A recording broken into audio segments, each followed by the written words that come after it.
ప్రశ్న వేస్తున్నాడు. రామవర్తమ సర్వశాస్త్రాలు వివేకాగా విశ్వమిత్ర జీవితాన్ని ఏదైనా మంగళించి వెంకటేశ్వర నారాయణ వ్రత కథయు శ్రీ రమాశేఖరంలో చేరి ఆ యొక్క కథజ్ఞానంతో చెప్పి సాగారు. అక్కడే అధిపడినారుని ఆ యొక్క బ్రాహ్మణుడు ఆ రాత్రి అంతా నిద్రలాగా ఎంతో కాలం కొన్నాడు. వేగుతో మేగించి నిత్యకాలం నిర్మించుకొని భిక్షాలింగం బయలుదేరాడు స్వామి యొక్క అనుకరణ. ఆ యొక్క బ్రాహ్మణుడికి అది విశేషమైన ఎట్టి లభించుకుంటేనే సంతోషించి మొట్టమొదటిసారిగా ఈ ప్రపంచంలోనే సామర్థ్యం చేసిన వాడయ్యాడు.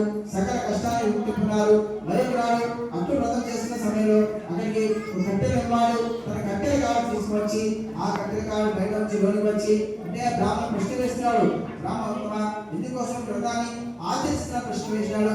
అనగానే నేను చాలా కష్టాలు పడుతున్న వ్రతాన్ని చేసినాను. నా కష్టాల శ్రామాలు వ్రతం నా చీత్యా చెప్పగానే వెంటనే సంతోషించి అతను కూడా నేను కూడా కట్టెలను విక్రయించి మీకు ధనంతో వ్రతాన్ని చేసిన నమస్కారం పెట్టి అలా తాను కూడా అన్నాడు. కట్టెగా స్వామి యొక్క అనుగ్రహణ ఆ మామూలు కట్టెపుతాన్ని కూడా గంధ తిక్కగా మారి అతని విశేషమైన వెంటనే సంతోషించి మరి రెండవసారి కుటుంబ సామాన్యం చేసేవాడు అయినాడు కనుక మరి యొక్క బ్రాహ్మణుడు కట్టెల సామాన్యం చేసి సకల ఐశ్వర్య పుత్రాన్ని సామాన్యం చెప్తున్నాడు. ఇది ద్వితీయత సమాప్త బుల సత్రాజ భగవానికి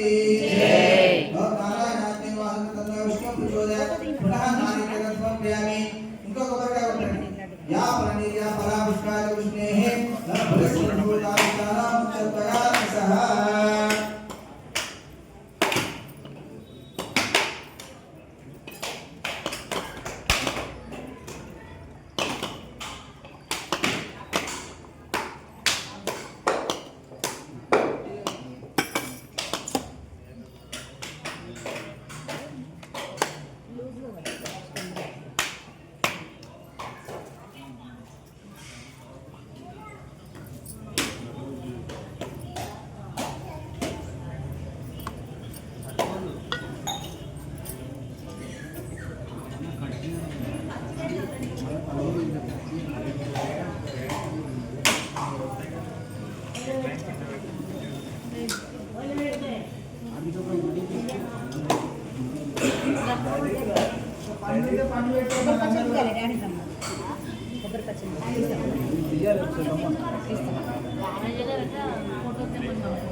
అవునా